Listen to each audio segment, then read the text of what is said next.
The Tournament of Power takes place after the events of the Goku Black Arc. Following the fight with Zamasu, life back on Earth returns to normal. Goku's back to his job as a delivery driver, and he stops his truck to help someone on the side of the road, but is attacked by carjackers. Unwilling to give up his truck, Goku easily dodges all of the robbers' attacks and gunshots, except for one bullet which manages to graze his arm. Goku says to himself that he's getting out of shape, and then goes to drop off the criminals at the police station, receiving a bounty that he believes will be enough to please his wife Chi-Chi, who will allow him to continue his training. Goku then attempts to call Whis through his communication device, but for some reason he's not answering. We cut to Beerus' planet as Whis is busy training Vegeta. Beerus comments that Vegeta seems more into the training than usual, the Oracle Fish then stating that it's because Goku was stronger than him during the battle with Zamasu. Fed up with the Saiyans' rivalry nonsense and disregarding the Fish's prophecy of them one day becoming his strongest rivals, Beerus attempts to leave for a nap. The Oracle Fish insists, however, that Goku and Vegeta will indeed be his strongest rivals. Unable to accept what he's hearing, Beerus immediately switches gears, insisting that Vegeta attempt to challenge him again. Vegeta agrees and rushes in as a Super Saiyan Blue. Beerus acknowledges the newfound power, but states that this is just a mere power-up from Super Saiyan God and still isn't enough to reach his level. Beerus continues to easily dodge each of Vegeta's attacks, eventually slapping him into the water with just his tail. Calmly rising himself out of the water, Vegeta calms his spirit in Super Saiyan Blue, similar to Goku in his battle with Merged Zamasu. Whis wonders when Vegeta learned to do this, but Vegeta simply responds that if Kakarot can do it, so can he. Beerus resumes the fight, and it appears that Vegeta has already improved a bit more. Whis notes that Vegeta appears to have complete control over Super Saiyan Blue now, and that perhaps Goku is no longer ahead of him anymore. The Oracle Fish wonders if Beerus is actually taking the fight seriously, and Whis reveals he's still playing around, but he should probably sharpen up soon, or he'll eventually take a hit and lose his temper. And just like that, Vegeta lands a clean punch to Beerus' face, surprising the Oracle Fish and Whis. Beerus, however, ferociously grips Vegeta's hand and tells him not to get overconfident. The Oracle Fish foresees the coming events and tells Whis to create a barrier, but the angel seems to have misplaced his staff. With a massive explosion, Beerus slams Vegeta into the ground, stating the Saiyan got carried away while he was going easy on him. The deity then states that Vegeta has certainly improved and could perhaps be a candidate for a god of destruction in another universe, but he still has a long way to go before catching up to him. Whis chats with Vegeta, telling him that he did well, but notes that he still thinks first and moves later, which is limiting to his fighting style. Rather, he needs to let every part of his body think and move on its own, which is something not even Beerus himself has mastered. Vegeta states that he still has a long way to go, then saying that he and Kakarot are equals, but they're far from reaching their full potential. Whis asks Vegeta if he would like to intensify his training, but the Saiyan states he needs to return to Earth and won't be coming back for a while. Goku finally gets his call through to Whis and says he'd like to meet up to train and invite Vegeta along, but Whis responds that Vegeta is already on Beerus' planet, but is just about to leave. Goku and Whis question Vegeta's departure, and it's then revealed that his second child is about to be born. 1 hour later, Whis and Vegeta arrive back on Earth. Goku questions Vegeta not coming along again, but the Saiyan Prince says he doesn't want to leave Bulma during her pregnancy. Goku still doesn't understand what that has to do with Vegeta, and then states he wasn't around when Goten or Gohan were born. Vegeta then claims that Goku may not be a bad person, but he's a horrible father. Goku then tells Vegeta not to get mad if he winds up stronger than him and departs with Whis, leaving Vegeta to convince himself that he made the right decision. Goku, Beerus, and Whis enjoy some Earth food before moving on to training and nap time. Before Beerus steps away though, Goku wants to talk about the promise they made to the Omni King about the Universal Tournament, but Beerus demands they drop the issue and not bother Zeno. Even Whis agrees, as they explain that the Omni King's purity is what makes him so scary. He has the power to destroy an entire universe, and this must not be treated lightly. Goku, however, still has the device given to him when future Trunks appeared, with one side summoning the Omni King and the other side allowing him to transport to him. With a smirk, Goku flips the device, presses the button, and disappears, much to Beerus' shock. Beerus seems to take responsibility for the situation, given he was the reason Goku was introduced to the Omni King in the first place during the tournament between universes 6 and 7. We then cut to Zeno's palace, as the present and future Omni Kings seem to be engaged in a game against each other, but they pause to ask the Grand Priest about the mortal levels in the different universes. As expected, Universe 1 is leading, followed by Universe 12. There haven't been significant changes in the other universes, and some are revealed to have even declined slightly. The Omni Kings decide that they don't need all 12 universes and lose interest in observing them, then collectively agreeing to keep only 4 universes and erase the rest. The Grand Priest agrees and requests the withdrawal of the Guide Angels from those universes. Just as their plans seem to be set in motion, Goku arrives and asks the Omni King for a favor. The Saiyan mentions that they discussed the Universal Tournament, and he wants to know if they'll be able to get it going. The The respective Omni Kings seem to have forgotten, but they decide to proceed with it soon. The Grand Priest suggests giving the other universes some time to prepare, and they settle on starting the tournament in 5 ticks, which equates to roughly 40 hours in Earth time. Goku plans to get ready immediately, but the Grand Priest informs him that he must wait while he informs the other gods of destruction. Using his staff, the Grand Priest contacts all the guide angels. Various gods of destruction receive the message, including Gowasu from Universe 10, who's being scolded by his god of destruction over the Zamasu incident. One god of destruction, Belmod from Universe 11, is surrounded by a group of women when he's contacted. When Belmod's angel attendant tries to inform him about the Grand Priest's call though, one of the surrounding women get angry and threatens the angel with a knife. Belmod erases the woman, mentioning he was about to destroy the entire planet anyway. Back at Zeno's palace, the Grand Priest summons all the angels, gods of destruction, and Supreme Kai of their respective universes. The Supreme Kai from Universe 8 though plans to arrive a little bit later as he's using the bathroom. The gods then appear before the Grand Priest, Omni Kings, and Goku, lined up on both sides of the room, kneeling in formation. Belmod, the god of destruction from Universe 11, brings along Toppo, a warrior who's revealed to be a candidate to become the next god of destruction upon Belmod's retirement. The gods from Universe 8 then arrive, completing the audience. The Grand Priest then announces that in 5 ticks, they'll hold the Tournament of Power with participants from each universe. The seemingly robotic god of destruction Moscow from Universe 3 expresses concern over the limited preparation time, but the universe's angel quickly lies, stating that the god of destruction believes it's wonderful to participate so soon to avoid being erased by the Omni Kings. The present-day Omni King then points to the future Omni King, indicating that he's unaware of what's happening as he's never seen any battles. The Grand Priest then suggests holding a Zen exhibition match and promptly creates the tournament arena, then inviting all the gods of destruction to enter the stage and prepare to fight one another. As the deities show signs of shock and hesitation at this unusual request, one of the Omni Kings urges them to hurry up. The Grand Priest explains that everyone must give it their all during the fight, or they'll face erasure at the hands of the Omni Kings. Beerus gets into an argument concerning strength with Quintella, the god of destruction from Universe 4, who apparently beat him in an arm wrestling contest once before. Goku then cheers on Beerus, who chastises him as he's the one responsible for this mess in the first place. He immediately regrets this though, as upon hearing this, the other gods of destruction all turn their attention to Beerus, stating that he's dug his own grave as none of them would be here if it wasn't for him. They also point out that this isn't the first time his actions have put everyone in a position of being erased. The Supreme Kai of Universe 7 inquires about this, and Whis explains to both him and Goku that long ago, they once held a universal game of hide and seek at the request of the Omni King. Unfortunately, the game was cancelled though, because Beerus fell asleep for 50 years after hiding. The Omni Kings became furious, and the other universes all had to work really hard to please him to avoid erasure. As such, the gods of destruction all held a grudge against Beerus ever since. Before the exhibition begins, as expected, all the gods of destruction decide to attack Beerus together. The Grand Priest begins the match and everyone rushes in, as Beerus is able to dodge most of their attacks, with Whis mentioning to Goku that his body can sense attacks while making the decision to dodge all on its own. Moscow, however, ends up grabbing Beerus between his hands, and Whis points out that even Beerus isn't perfect. Beerus breaks free and disappears right before taking attacks from 3 gods of destruction at once. Some of the other gods fly into the air to deal with him, but mistakenly attack Champa instead of Beerus, who then appears under a fallen Moscow and takes the opportunity to fire a massive blast their way, though Sidra, the god of destruction from Universe 9, creates a barrier to protect them. Belmod then jumps in and quickly kicks Sidra away, noting how he left himself open, and after all, only one universe can be the winner here. All the while, both the Omni Kings along with Goku all appear to be more and more excited over the prospect of the tournament. Belmod traps all the gods of destruction in a series of bubbles and throws a fury of playing card looking energy shots at them, but Liquor, the god of destruction from Universe 8, is able to break free and uses his multiple tails to shoot blasts at Belmod, creating a giant explosion. Liquor, however, is caught off guard by Hellas, the god of destruction from Universe 2, who quickly shoots an arrow at him as it appears to strike his head, but it actually pierced his arm,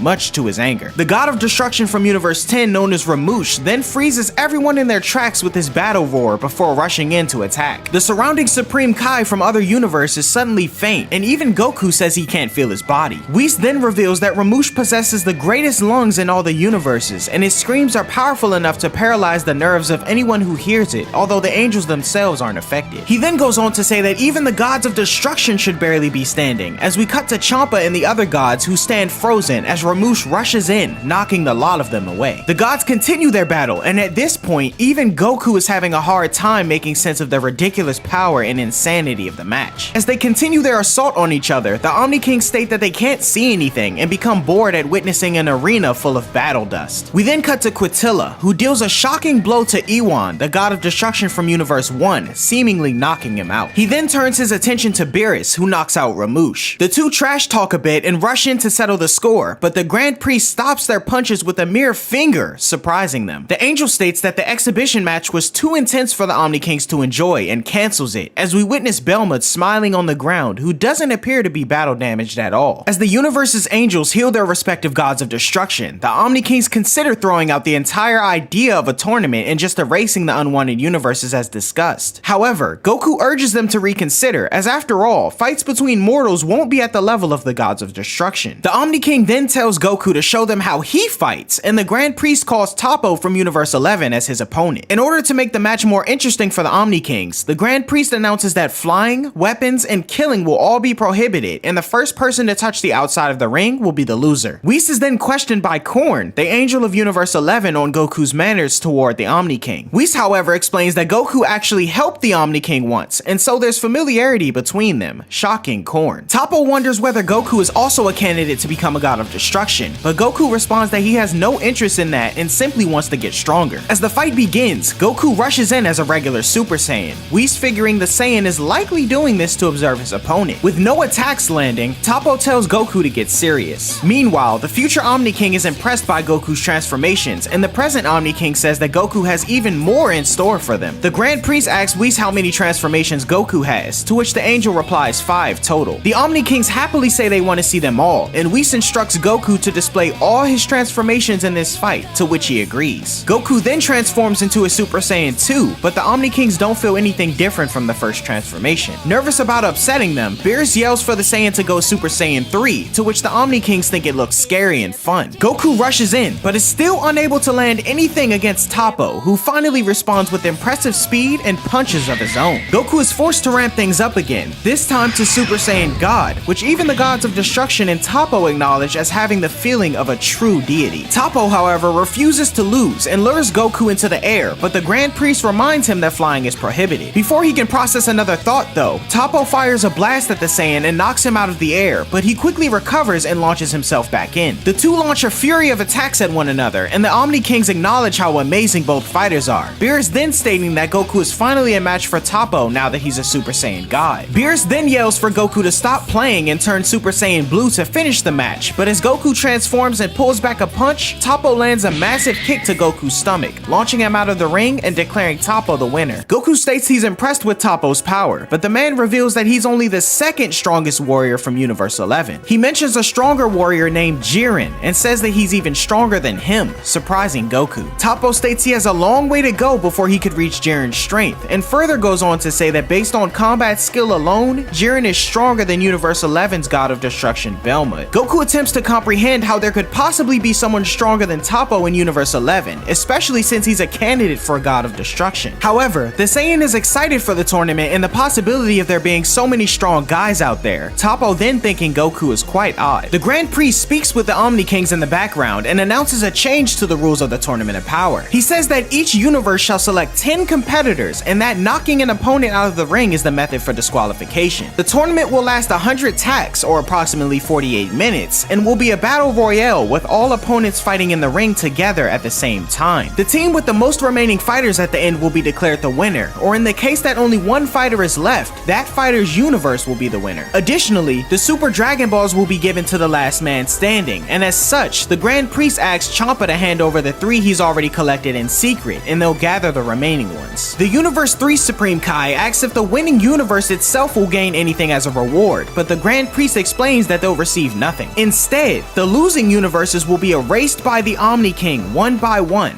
However, universes 1, 5, 8, and 12 will be exempt from the tournament due to their higher mortal level, which means that only 5 universes total will remain in the end. The erasure of the losing universes will include all of the gods and exclude angels, of course, which further puts everyone into a panic. Beerus wonders if their mortal level is actually that low, and Whis explains that their universe ranks 3.18, which is the second lowest rating. With a little under 39 hours until the tournament begins in the world of Void, the Grand Priest tells everyone to begin gathering their team, then adding that the use of weapons and medicine is forbidden, so anyone who's caught using them will be immediately disqualified. The Grand Priest then teleports everyone back to their homes to begin recruiting their teammates. Beerus slaps Goku in the head, furious with their predicament, though the Supreme Kai rightfully notes it sounds like the Omni Kings were going to erase the universes anyway before deciding on the tournament, so Goku's suggestion gave them a literal fighting chance to save themselves. Beerus, however, doubts their universe's chances to win, since Goku was defeated by Toppo moments ago. Goku suggests going to ask Zeno to call off the plans for erasure, but Whis advises against this, stating that the Omni Kings and Grand Priest have made up their minds, and if Goku tries to change things now, he may offend them and get himself erased. Beerus delivers another "I told you so" to Goku, and since the best fighters are probably on Earth anyway, they decide to make their way to Bulma's to eat up and start planning. Meanwhile, in Universe 11, Belmont is relatively unfazed by their predicament, fully confident in Toppo and the Pride Troopers, so long as the mysterious fighter Jiren participates. Back at Capsule Corp, Vegeta and Bulma are in disbelief at Goku's incompetence. The group then discussed that since there's no written exam this time like in the Universe 6 and 7 tournament, they can bring Buu along to fight. Vegeta, of course, is a natural choice to add to the team, but the Saiyan refuses as his second child still hasn't been born yet. Whis then appears holding a blanket and with a quick motion of his eyes, delivers the baby immediately from Bulma. With Vegeta now able to participate, the group moves on to figuring out the rest of their team. Apparently, there are only 28 planets in Universe 7 with life on them, as planets Sadala, Vegeta, and Namek have all been destroyed. However, Supreme Kai had not observed all of them in terms of combat strength, excluding them from consideration. We suggest they continue from the previous tournament's team of Goku, Vegeta, Piccolo, and Buu. Goku then suggests Monaka, but Beerus forbids it, saying Monaka is sick. Vegeta questions if Gohan can fight, but Goku is unsure. Goku states they should bring Goten and Trunks, but Vegeta says to leave the kids out of it. Goku then figures they can bring Master Roshi, Tien Shinhan, and Krillin instead, along with his wife number 18. Vegeta figures that if they decide to bring 18 along, they should also bring number 17. However, Bulma wonders if he's still evil, and on top of that, they have no idea where he might be, so Goku takes off to ask number 18 about him. Over in Universe 11 on Planet Boss, the Pride Troopers fight against a giant crab monster. A big-eared trooper known as Dispo rushes in to save a child, and Toppo arrives to shoot the monster's claw off. Toppo wonders where Jiren is, and Dispo explains that he's off on a distant planet named Tawale recapturing aliens, aiming to return once the situation is under control. Suddenly, the crab monster fires an enormous amount of foam from his mouth, trapping everyone around him. Dispo tries to attack, but Toppo advises against it as he might hurt the civilians in the process. As the situation seemed to spiral out of control, suddenly, Toppo notices something flying toward them in the distance. It was a hero who'd arrived, completely smashing the monster through the planet's floor and shrinking him down to size with ease, eliminating the threat. It was Jiren, the warrior Toppo had mentioned, who'd finished taking care of the alien threat and flew to the Pride Trooper's location on his own. We cut back to Belmont, who explains that Jiren has devoted himself to justice, doesn't act on self-interest, and won't even kill bad guys. There is one thing that can bait him into joining the tournament though, and that's the Super Dragon Balls that can grant him any wish of his choice. Belmont then tells the Supreme Kai to take him to Jiren so he can convince him. Back on Planet Boss, Jiren initially declines to participate in the Tournament of Power when asked by Toppo, stating that he won't save their own universe at the cost of others being erased. However, from above, Belmont appears, stating that Jiren's wish could come true should they win. After some thought on his mysterious wish, Jiren decides to participate, but only on the condition that he will return to Universe 11 should any trouble occur while he's away. Meanwhile, in Universe 7, a special television broadcast showcases Earth's hero Hercule taking on and defeating Cell. Hercule, now on live TV, comments to the interviewers how many miracles took place back then more than 10 years ago, including the resurrection of all the people killed by Cell. Watching the broadcast from their home, Krillin comments to his family how it was the Z Fighters who asked Shenron to bring them back. The interviewer then asks for a comment on the mysterious young man who was seen standing in the spot where Cell disappeared, but Hercule says it's fake news and reiterates that Cell is totally gone for good. Upon hearing that Hercule saved the Earth yet again 7 years later in the battle with Majin Buu, number 18 turns the television off. Goku then arrives at their home, intent on asking Krillin and 18 to participate in the upcoming tournament. Unwilling to tell the two of their universe's potential erasure per Beerus' instruction, Goku eventually settles on a lie, stating each participant will win 10 million zeni each, which convinces 18 to get involved. Goku inquires where 17 is so he can invite him to participate as well, but 18 only knows that he's working in some wildlife sanctuary, but doesn't know the name. Krillin says to ask Dende as he can see everything from the sky, and Goku heads off to recruit his remaining teammates. Upon Goku's arrival to the lookout, Dende tells Goku that he's already aware of the trouble they're in, having figured something was up when Beerus and the Supreme Kai had arrived on Earth. Mr. Popo states that this is all Goku's fault, but Dende admits that it's also thanks to Goku that they have a fighting chance at all. Dende agrees to show Goku where number 17 is, and the lookout begins flying off to the south, much to Goku's surprise. As they travel, Goku wonders why 17 became a good guy, to which Dende explains that Krillin's wish for the bombs to be removed from he and 18 triggered him to regain his humanity, so to speak. Dende further explains that it seems that number 17 is even stronger than he was back then, and it would be terrible if he were still their enemy. Goku seems surprised by this, to which Popo notes that Goku's been too preoccupied with all the matters in space that he's been neglecting what's been happening back on Earth. That aside, Dende goes on to ask Goku if he knows of a boy with extraordinary abilities living in a small village to the south, but Goku is unaware of who he's referring to. This prodigy is revealed to be Oob, the reincarnation of Majin Buu, otherwise remembered as the most formidable enemy Goku's ever faced. Dende tells Goku that he must train him someday to use his power for good, and the Saiyan says that he'll remember. As they arrive above the island in question, Goku quickly flies down to search for number 17. He's surrounded on the ground by wildlife, only to be caught up in the next moment in a gang of poachers chasing after them. Goku has no idea what 17 looks like and assumes that one of the head poachers is him. The poachers, however, spot the actual number 17 and open fire, only to be easily handled and tossed into the distance. Number 17 glares at Goku and attacks him, believing he's one of the poachers, and the two trade blows as Goku powers up to Super Saiyan 2 and eventually Super Saiyan 3. 17 surprisingly holds his own and knocks Goku to the island floor, although the Saiyan uses instant transmission before he can damage the habitat. Goku attempts to talk to 17 peacefully, but the android blows him away with a ki attack. As he then attempts to launch a large energy sphere toward the Saiyan, Goku yells to 17, introducing himself. Goku's voice and appearance are now familiar to number 17, having witnessed him inside Cell during the final battle. Goku tells 17 he needs to talk to him, but the park ranger states he needs to wrap things up with the poachers first. Later that evening and night, after dealing with the remaining poachers, 17 declines to participate in the tournament, saying he has to protect the wildlife at all times. Goku understandably becomes persistent and desperate under the circumstances, then stating that everyone's lives are on the line. 17 demands an explanation, and even after explaining everything, including the potential erasure of the universe, number 17 still refuses to participate, figuring if they all get erased, at least they'll all die together. However, upon hearing that Krillin will be fighting, 17 begins to change his mind as he feels he owes Krillin a favor, being as though he was responsible for removing the bomb from his body over 10 years ago. Goku also explains the benefit of the Super Dragon Balls for the tournament's winner, and 17 says he'd love a cruiser to sail around on with his family. Goku's surprised that 17 didn't want to wish for anything like world domination, and offers to give him the Super Dragon Balls even if he isn't the last one standing out of their universe's contestants. Back at the TV studio, Hercule leaves to check in with Buu, who's unfortunately fallen into a deep slumber. While he normally only goes to sleep for moments at a time, every so often he goes into a 2-month hibernation. Hercule calls Bulma to let her and the others know, distracting her from thinking about Yamcha as a possible team member. Beerus threatens to throw Buu out of bed, and Hercule offers to participate in his place, although Vegeta declines his offer immediately. The group are down to only 8 competitors now, so Vegeta suggests they get Gohan. Whis calls Goku to relay the news, and the Saiyan heads to Piccolo, who wants Goku to grab him some senzu beans in preparation to train Gohan for the Tournament of Power. Over in Universe 6, Kappa visits his homeworld planet Sadala at Champa's insistence to gather the best fighters, unconcerned of whether they're good or bad guys. The Saiyan notices a vehicle drive-by that should be one of their own, and the two men discuss being in someone named Caulifla's territory, but remember they're soldiers of the Sadala army after all. Their car comes to a sudden stop when a woman appears in front. It's revealed to be Caulifla herself, and she demands the men hand everything they have over to her and her 3 partners. Though one of the men know of Caulifla's strength, the other grows upset and attacks the woman, who easily dodges the punch and slams the man into a nearby building. As she and her pals go through the Sadala army's stuff, they realize the bags are filled with food and jewels meant to be tributes to the king of Sadala himself. The attacked man then pulls out a gun gun, which disappears just as quickly as he drew it, as one of the other women with Caulifla casually holds it behind her back and proceeds to crush it with ease. Caulifla and the others leave to sort through the loot when Kaba appears at the door, shooting a key blast to shoot a gun out of one of the hoodlums' hands. Kaba presumes the woman in charge is Caulifla, and she remains unfazed. Back in Universe 7, Supreme Kai wonders if the other universes have chosen their warriors yet, as Bulma walks by to find he and Whis conversing, wondering if they'll be getting any sleep. Whis states he has no need for sleep, and Supreme Kai is still worrying over the selection process of suitable warriors for Universe 7. Back to Universe 6, Kaba is clearly making little progress with Caulifla, as he's seen flying through the air following an attack from her. Caulifla expresses no interest in joining the tournament unless Kaba can somehow force her to, although she has yet to meet a single Saiyan who can manage to defeat her. Kaba then transforms into a Super Saiyan and quickly moves behind Caulifla, who's now unable to keep up with his attacks. Kaba references the transformation by name and states the Saiyans of Universe 7 can all do this, further confusing Caulifla. Following an extended series of attacks, Kaba stops short of delivering a final blow to Caulifla, instead extending his hand to show one of the stolen jewels she had around her neck. Caulifla's cohorts watch on as Kaba demands its return and further explains their situation as once again, the tournament will consist of other Saiyan warriors who have evolved even further than them. Kaba then promises to teach Caulifla how to transform if she joins their team, and she agrees. In the meantime, somehow one of Caulifla's cohorts has stolen the jewel back again from Kaba without his noticing, leaving him in awe. Back in Universe 7, Beerus wakes up at Capsule Corp to find Krillin there, who states that Master Roshi will also be joining them. Krillin then mentions what some of them will be doing with the prize money, which confuses Vegeta. An hour later, Goku returns from Tien's house after convincing him to join the team, and Krillin gets upset with him for lying about the true stakes of the Tournament of Power, but ultimately agrees to still fight. To smooth things over, Bulma offers to still pay 18 and Roshi, assuming Universe 7 wins, pleasing Goku but annoying her. The group still needs an additional teammate though. Goku states he wishes he'd asked Future Trunks to stay a bit longer, and Beerus notices that everyone they've chosen is from Earth, no thanks in part to Frieza and his army being wiped out. Goku then gets the bright idea to bring Frieza back from the dead to fight with them, shocking everyone in the room. The group explains that they wouldn't have enough time to gather the Dragon Balls to revive him, but Goku states that they could use Fortune Teller Baba to bring him to Earth for 24 hours, same as she did with him and Vegeta during their battle with Buu. Vegeta questions Goku's desperation, assuming they'd still be able to win with their team as it stands already. Goku, however, admits that he already lost to someone in Universe 11, and apparently the universe seems to have an even stronger ally than that on their side. To confirm, Goku asks Whis if there are stronger warriors than Universe 7 out there, and Whis explains that he doesn't really make it his business to know about them, but it's possible that some warriors could be participating that no one's ever seen or heard of before. In Universe 6, Kaba travels off with Caulifla, who's apparently mastered the new Super Saiyan transformation already. Kaba notes that Universe 7's warriors apparently had a lot of trouble with it, which prompts Caulifla to note that she's more talented than them. In the back seat, Kaba's also asked one of Caulifla's cohorts, Kale, to tag along as they need all the help they can get. Caulifla admits that Kale is promising, but still has a ways to go, and she nervously acknowledges the statement. Back in Universe 7, Krillin concedes that they may need Frieza, and even Vegeta is willing to go along with the plan. Beerus comments on how low Universe 7's fallen to be recruiting dead people, though Whis sees it as a unique move and says they should wait to see how this plays out. Down in Frieza's own personal hell, the Tyrant awakens from a flashback of his loss against Vegeta and Goku to a scene of parading fairies and Goku himself standing before him, commenting on how nice things are down there. Goku then offers Frieza a chance to get out for the next 24 hours, but Frieza can tell there's more to the story than he's letting on. The next morning, Goku has still not arrived back with Frieza. The others have all gathered though: Vegeta, Gohan, Piccolo, Krillin, number 18, number 17, Tien Shinhan, and Master Roshi. Vegeta comments on Gohan's growth and assures 17 that his island is in good hands with Trunks, who'd been trusted along with Goten to watch over it to make sure poachers don't hurt the wildlife. In Goku's absence, the group assumes he failed to get their last member. Tien assumes that Goku is off getting Yamcha and says if it comes down to it, he'll go to get Chaozu himself. Just then, Fortune Teller Baba appears with Goku and Frieza, each looking rather beaten as the group is shocked by Frieza's presence yet again. Goku apparently had to do some persuading to get him to tag along, and Piccolo throws them each a sensu, stating they need to get moving. As Vegeta mocks Frieza for the halo over his head, Goku notes that the Tyrant's apparently gotten even stronger, using his time to image train in preparation to murder everyone. Beerus says he'll stop Frieza himself if it comes down to it, but Frieza says he's only joking. Whis wonders how Goku Goku managed to convince Frieza to join in the first place, and the Tyrant reveals it took a promise of his complete resurrection should their universe survive, much to everyone's shock. Beerus and Whis gather everyone up in a circle and tells them to hold hands as it's the only way to transport them all together. Frieza initially refuses to touch Goku, but Beerus threatens to erase him and he complies. Beerus then takes the time to explain that this is a battle royale and they all need to work together for once. He urges everyone to focus on teamwork to conserve their energy so they can get rid of the enemies together, to which the group agrees. Whis then contacts the Grand Priest and announces their readiness, and Bulma bids everyone a farewell as the group departs for the Tournament of Power.